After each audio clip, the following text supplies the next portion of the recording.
En este momento vamos a contar un poco sobre la primera de las prácticas recomendadas que empezamos a trabajar, que es la relacionada a alcances de ingeniería.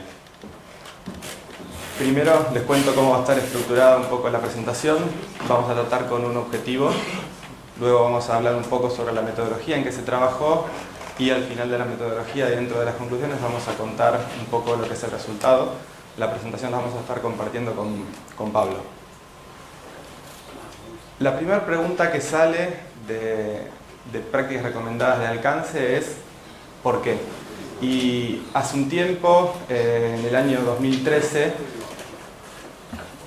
iniciamos la comisión de prácticas recomendadas y la pregunta fue ¿por qué? ¿Por qué empezamos a tratar el tema de alcances? Y nos dimos cuenta que había ciertas problemáticas comunes a todas las empresas de ingeniería y a todas las empresas usuarias de servicios de ingeniería. Una de las problemáticas comunes es relacionada a los límites de las fases de ingeniería. No siempre los límites de las fases de ingeniería estaban tan claros como uno quisiera y eso genera una diferencia de lenguaje entre diferentes empresas. A veces el nombre de los documentos utilizados en la elaboración de ingeniería no siempre era uniforme también y eso genera ciertos inconvenientes. Y por último, el contenido de esos documentos a veces no era uniforme. Cada empresa podía tener una percepción diferente de lo que un documento podía ser. Lo que cierto contenido para una empresa podía representar una lista de tie-ins, para otra empresa podía ser considerada como un cuadernillo de tie-ins. Y eso trae asociada un montón de ineficiencias en el desarrollo de ingeniería. Eso nos llevó a que en el 2013 la comisión CEPSI generara la comisión para plantear entre diferentes empresas el tema de alcance y obviamente se vio que iba a haber un montón de beneficios asociados a generar esta norma. ¿Qué beneficios se plantean? Bueno, por un lado, el claro beneficio de tener un lenguaje unificado, de tener un lenguaje unificado en cuanto a fases, a documentos y a contenido de cada uno de los documentos. Como una consecuencia directa de este beneficio de un lenguaje unificado, tenemos para una empresa que contrata ingeniería la posibilidad de poder salir rápidamente a la calle con un pliego de contratación. Al no tener que estar estudiando y definiendo qué alcance pedir para cada fase, tratando de acomodarlo a las condiciones del proyecto, eso daría la posibilidad de que la empresa contratante de ingeniería tenga un poco más de velocidad en poder salir a contratar ingeniería. La contraparte de eso es que si todas las empresas de ingeniería tienen aproximadamente el mismo lenguaje, la cotización debería ser más rápida. Deberíamos poder hacer ofertas más rápidas sabiendo que el contenido de los documentos es siempre el mismo, que los nombres son los mismos y que las fases tienen un contenido uniforme. Una consecuencia o beneficio adicional de tener una práctica recomendada de alcance es capturar la experiencia de las empresas que trabajaron en la comisión. En la comisión trabajaron muchas empresas proveedoras de servicios, empresas de ingeniería y usuarios de ingeniería. Y esto, la práctica recomendada termina capturando el conocimiento de todas estas empresas. Esto de alguna manera baja un poquito la barrera de ingreso de empresas de ingeniería del mercado también. Y una ventaja adicional e interesante para las empresas que contratan ingeniería, que es consecuencia de tener una cotización rápida y de la uniformidad, es que se pueden tener cotizaciones uniformes y comparables, no más la interpretación de cada empresa de ingeniería de cuál es el contenido de cada documento, ya que tendríamos un lenguaje común. Bueno, repasamos un poco el porqué de esta iniciativa, los beneficios que tendría tener esta iniciativa y después la pregunta fue ¿quiénes? Bueno, lo de quiénes tiene una respuesta directa. Todas las empresas que participaban en ese momento, que se fueron sumando a la Comisión de Empresas Proveedoras de Servicios de Ingeniería, eran quienes iban a participar en esto y armar el documento de alcance. Básicamente, si uno puede dividir en dos grupos, las empresas que participan del CEPSI, están las empresas proveedoras de servicios de ingeniería y las usuarias de servicios de ingeniería. Obviamente, cada empresa colaboró poniendo gente para trabajar en la comisión y cada empresa aportó personas que participaron de manera estable dentro de la comisión, y son quienes están mencionados finalmente dentro de las prácticas recomendadas, pero cada empresa fue sumando a medida que los temas lo iban demandando, que cada especialidad lo iba requiriendo, fueron sumando distintos especialistas. Y a su vez, cada uno de los especialistas que se fueron sumando a la comisión part-time tenían consultas con especialistas dentro de las empresas, con lo cual la red no termina en estos dos círculos, sino que se extiende a muchos más círculos dentro de las compañías. La verdad que esta práctica salió con una gran participación de todas las empresas en diferentes niveles y nos aseguramos de que todos los especialistas pongan su opinión y hagan llegar su opinión a la práctica. Bueno, definimos el porqué, cuál era el motivo de trabajar en esta práctica, qué beneficios traía, quiénes iban a trabajar en la práctica, y una vez que empezamos a trabajar sobre la práctica fueron saliendo las primeras preguntas. Bueno, ¿qué limitación tiene la práctica o dentro de qué ámbito se movería naturalmente una práctica? Y dijimos, bueno, no se puede abarcar, esta práctica no pretende abarcar todos los proyectos de ingeniería de todas clases, pero sí una gran cantidad de ellos. Y decidimos trabajar sobre lo que es industria de procesos, que era un poco el núcleo más afín a la comisión que estaba formada en el momento.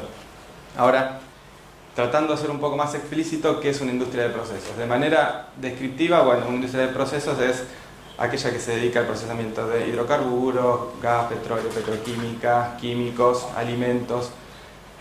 Pero si uno quiere pensar, bueno, cuáles son las características de una industria de procesos que hacen que estas prácticas recomendadas sean aplicables, son las siguientes. En las prácticas que desarrollamos, uno puede considerar, en la industria de procesos uno puede considerar que uno de los factores comunes es que los diagramas de flujo, PFD, y los diagramas de cañerías e instrumentos, P&I, son documentos primarios de definición de alcance.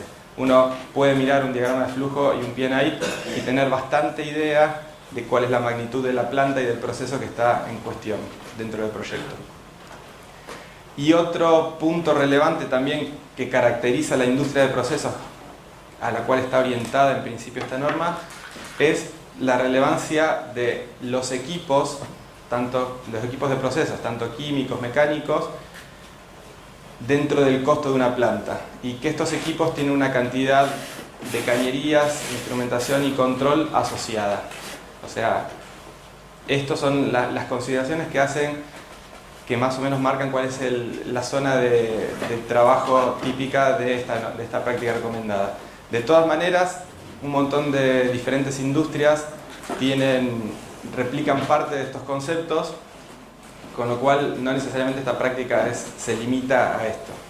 Obviamente, más adelante habrá que trabajar sobre una práctica similar para otro tipo de proyectos, como sería infraestructura, o otros por el estilo. Otra limitación, más que limitación, otra zona de trabajo de la práctica es las plantas nuevas. La práctica está concebida por un tema de orden y practicidad para proyectos de plantas nuevas. Está concebida la práctica desde la fase de visualización, de ingeniería conceptual, ingeniería básica extendida y detalle, pensando en que cada fase genera sus documentos y cada fase que se suma toma los documentos de la fase anterior. De todas maneras, esto no es una limitante, sino que es más bien un contexto, porque esos son los proyectos más completos, y otro tipo de proyectos pueden tratarse con ciertas restricciones o ciertas consideraciones. Por ejemplo, una clase de proyectos típicos es los proyectos de ingeniería de revamp, donde uno tiene una planta determinada y quiere ampliar capacidad, cambiar la carga, la alimentación a la planta o hacer algún otro tipo de cambio. Y en ese caso uno lo que tiene que tener en cuenta es que en ese tipo de proyectos hay restricciones al diseño que hacen que ciertas disciplinas terminen pesando un poco más que otras disciplinas en el diseño. Si la planta puede tener restricciones de espacio, restricciones de cañería, restricciones de emisiones o diferentes cosas que en un proyecto nuevo pueden no existir. Y eso hace que a veces ciertos temas tengan que ser anticipados en fases tempranas. ciertos temas que en un orden natural de un proyecto deberían ir dándose más cerca del final de una ingeniería, obligan, en un proyecto de revamp, obliga a tener que adelantarlos y empezar a estudiarlos antes. Por ejemplo, en una ingeniería básica ya hay que estar viendo el tema de piping muy cerca y probablemente de etapas anteriores también. Y otro tema que tampoco es menor, pero que no está reflejado en cuanto a cantidad de documentos dentro del alcance de un proyecto nuevo, es que en un proyecto de revamp es muy relevante considerar el estado de las instalaciones existentes en cuanto a performance de procesos de los equipos que hay. Entonces es conveniente que un proyecto empiece con test run y cierto tipo de estudios que, por ser esta una norma orientada para proyectos nuevos, no está desarrollado.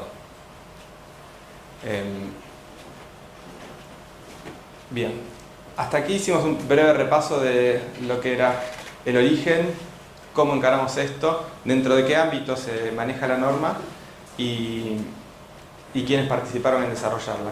Ahora Pablo va a continuar con el resto de la presentación. Realmente, para comenzar a explicar este tema, que es cuál fue la metodología que se utilizó para crear un documento cuyo objetivo fuese unificar criterios y unificar lenguajes, para ser claro, digamos, no encontramos forma de poner esto en una diapositiva, en un slide. Realmente la cantidad de profesionales que participaron, piensen ustedes que estos fueron prácticamente 1 año y medio, 2 años de trabajo, en donde por, digamos, asignaciones de cada profesional dedicado a cada empresa hubo recambio de gente, lo cual, lejos de, digamos, disminuir la intensidad del trabajo, lo enriqueció porque tuvimos diferentes puntos de vista.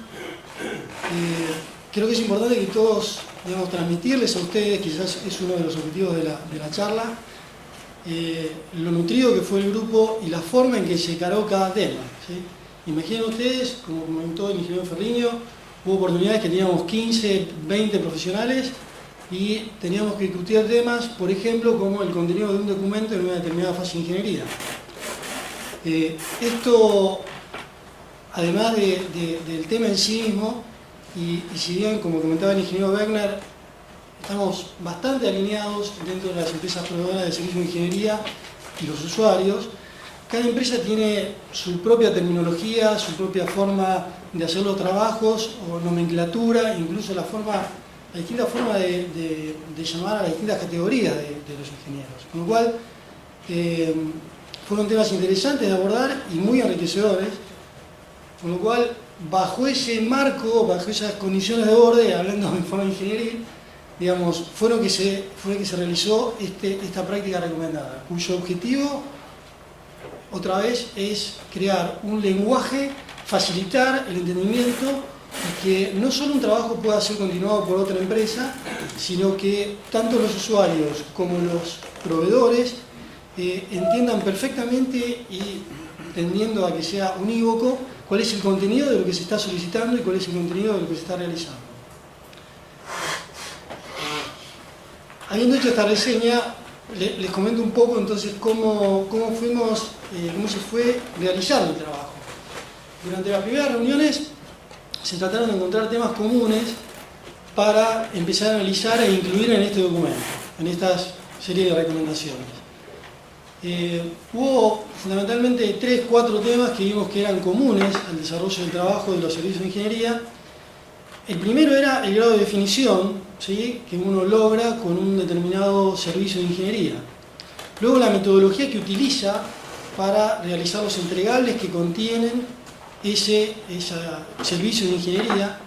Y los últimos dos, el grado de incertidumbre o precisión que se tiene y el propósito por el cual se desarrollan esos servicios.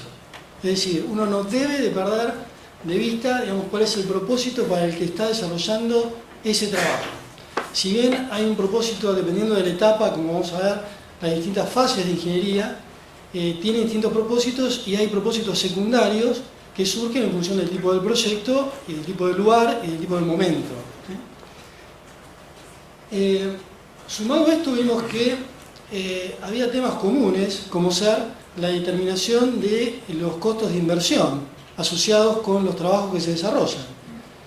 Además de los costos de inversión, surgían en los comentarios, en las charlas, otras necesidades, que es, por ejemplo, determinar ubicaciones, tamaños, tipos de tecnología, equipamientos, y quizás en una fase un poco más avanzada y con mayor grado de definición en un proyecto, empezar a trabajar sobre los métodos constructivos, ¿sí?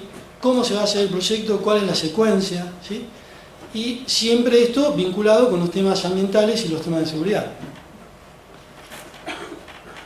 Al analizar esto y vincularlo además con uno de los objetivos que mencionaba el ingeniero Wegner, que es tener un documento que además tenga vinculación con lo que se realiza internacionalmente, también estuvimos analizando otros documentos que se habían hecho similares a este en otros países, e incluso recomendaciones y prácticas ya utilizadas incluso por nosotros mismos dentro de la Argentina. Fue así que uno de los documentos que revisamos y concluimos que tenía una analogía significativa con lo que estábamos haciendo nosotros es esta práctica recomendada de la ASE, que es la Asociación Americana de Estimaciones de Costos.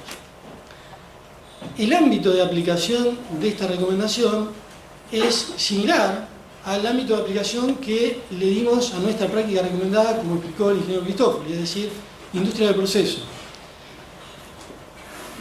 En esta práctica se definen estimaciones, pues es un sistema de clasificación de costos, y se definen distintas clases de estimación de costos. Puntualmente son 5 clases de estimación, que a medida que van, digamos, de la clase 5 a la clase 1, lo que se va haciendo es avanzando en el grado de definición del proyecto, de la ingeniería. Es decir, totalmente en línea con lo que hablábamos en las reuniones. Distintas fases, distintos grados de avance, distinta metodología a utilizar.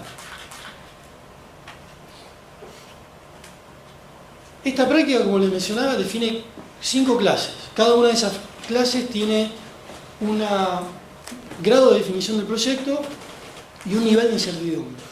Fundamentalmente este documento apunta a decir, y está mencionado en la práctica recomendada del CAI, que fundamentalmente los entregables que uno debe producir como un lenguaje común tienen que tener directa relación con la clase de estimación de costos que uno desea obtener como resultado de ese trabajo.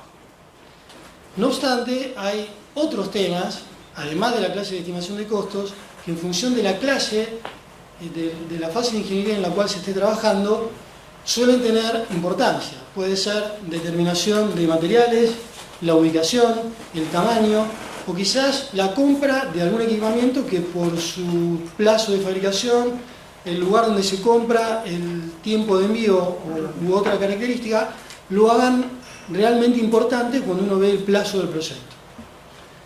De esta manera, me pareció interesante tomar este reglamento, además de para tener un lenguaje común e internacional, y vincularlo con las fases de ingeniería que estamos acostumbrados a realizar.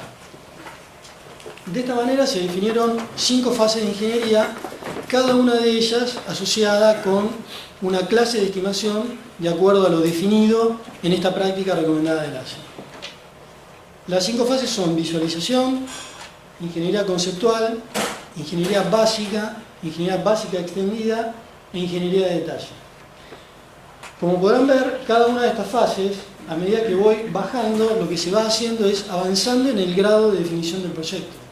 Con lo cual, esas 4 características que discutimos y siempre tuvimos en cuenta en el momento de volcarlo en el documento, es decir, no perdamos de vista cuál es el grado de definición, cuál es el objetivo, cuál es la metodología que debería utilizarse para producir los entregables en cada una de estas etapas, de manera de tener un lenguaje común en el sentido de que determinado entregable en determinada fase tenga un cierto rango de metodología a utilizar, es decir, sin perder de vista cuál es el objetivo y tratando de, despejar dudas en cuanto a determinado entregable en determinada fase, cuál es el nivel que debe tener y cuán válido es realizarlo o no, o si vale la pena o no por el objetivo que se está persiguiendo. ¿Sí? De esta manera, teniendo las 5 fases, vamos a ver brevemente, esto es conocido, pero otra vez queremos transmitirle un poco los conceptos que fijó la subcomisión para luego empezar a trabajar en temas de más detalle de cada uno de los componentes de cada fase. tuvimos que acordar o consensuar cuál era el alcance de cada fase, ¿sí? Metodología y objetivos, y alcance, grado de definición.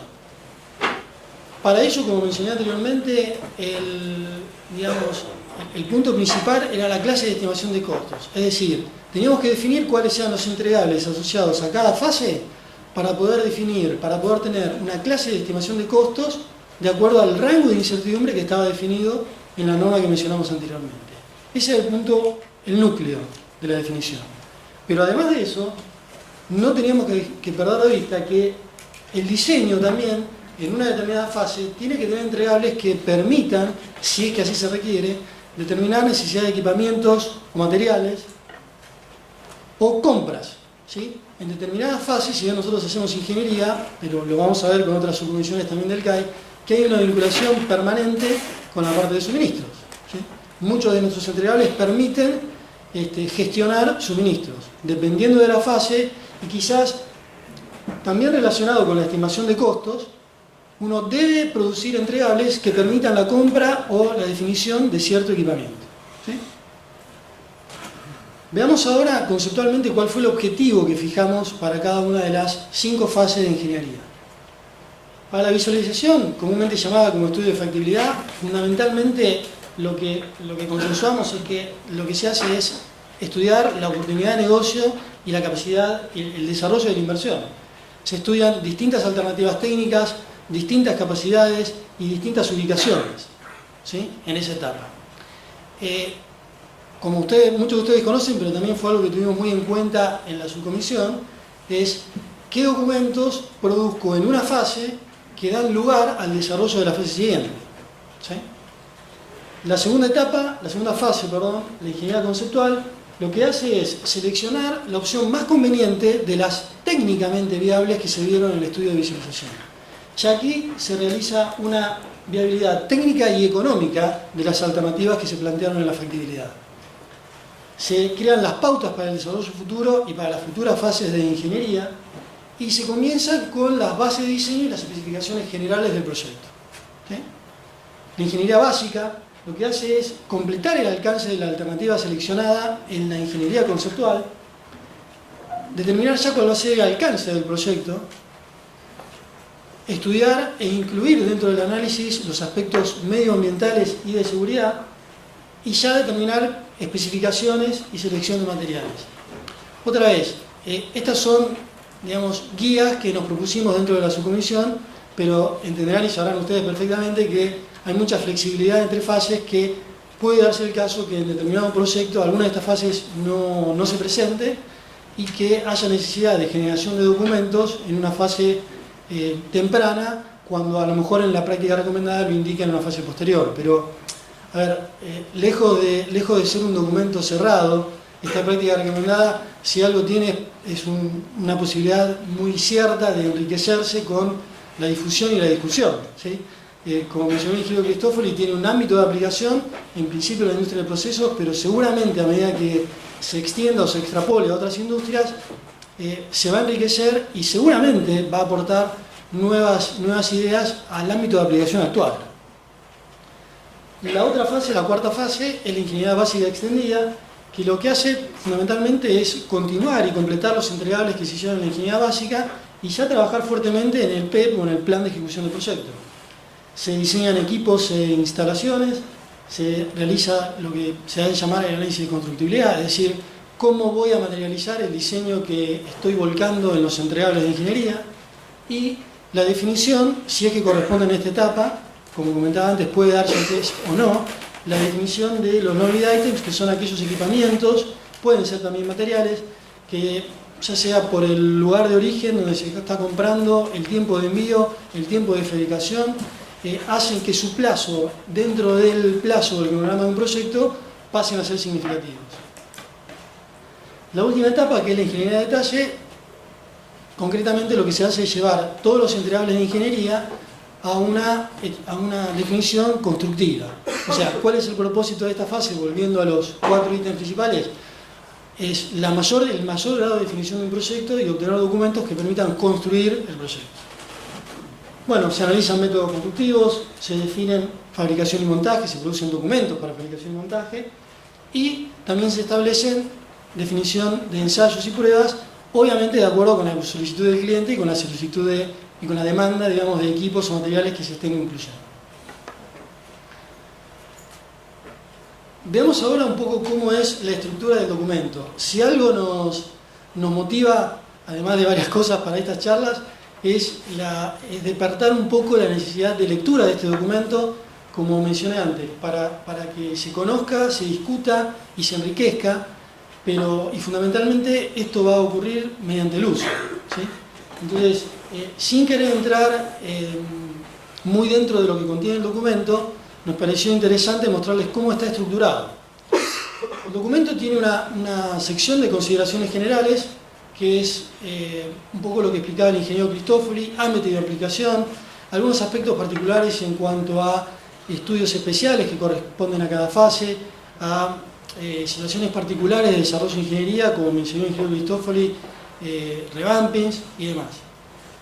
Luego se explica con bastante más detalle de lo que hemos visto hoy cómo se logra y cómo se define cada fase, ¿sí? Y cuál es la asociación de cada fase con la clase de estimación de costos. Luego se estudia o se analiza y se presenta una tabla con el listado de documentos o entregables por disciplina de ingeniería, entendiendo por disciplina de ingeniería, como ustedes conocerán, electricidad, instrumentos, cañerías, estructuras, civil, procesos, que componen cada una de las fases. Es decir, aquí se materializa lo que hablamos, lo que pensamos y lo que quisimos transmitir, que es tener un lenguaje común. Ese lenguaje común a partir de una definición de una fase y de un contenido, digamos, mínimo de esa fase. Tanto para el que produce el servicio como para el que lo requiera, hablen el mismo idioma, ¿sí? Entonces, en esta sección de documentos por fase, lo que van a encontrar es un listado de entregables por disciplina de ingeniería que contiene los documentos que deberían producirse en esa fase. Y por último, un diccionario o definiciones de documentos, porque sabrán ustedes que hay documentos comunes a prácticamente todas las fases que hemos visto hoy. Obviamente estos documentos, a mayor grado de definición del proyecto, va cambiando no solo su contenido, sino la metodología para producirlo. Bueno, quizás esta fue una de las charlas y discusiones más enriquecedoras que tuvimos en la subcomisión, que es lograr un consenso respecto al contenido de un documento para una determinada fase, ¿sí? Creo que ahí hay una posibilidad importante de enriquecimiento del documento, de discusión y de utilización, ¿sí? De todos modos, no quiero dejar de recordarles que además de las personas que participaron directamente, hubo mucho intercambio de profesionales dentro de cada una de las empresas que participaron, con lo cual tiene un alto grado de estudio cada una de las cosas que está aquí mencionada, pero sin embargo, insisto, el uso y la difusión lo van a enriquecer mucho más. Por último, conclusiones. Quizás un poco las conclusiones ya las hemos mencionado, que es la utilización de este documento, su uso y permitir que ambas, tanto empresas como proveedoras como los usuarios, tengan un documento que les permita facilitar el requerimiento y la presentación de ofertas de servicios de ingeniería. Creo que fue también un tema que se conversó muchísimo en la subcomisión, pero desde el punto de vista de las empresas usuarias, una facilidad importante para homologar ofertas, ¿sí? Recibir ofertas cuyo contenido es similar y todo el mundo está hablando de lo mismo, y para las empresas que presentan esas ofertas, tener claridad de acuerdo a los entregables, la metodología y el objetivo que se está persiguiendo con esos documentos.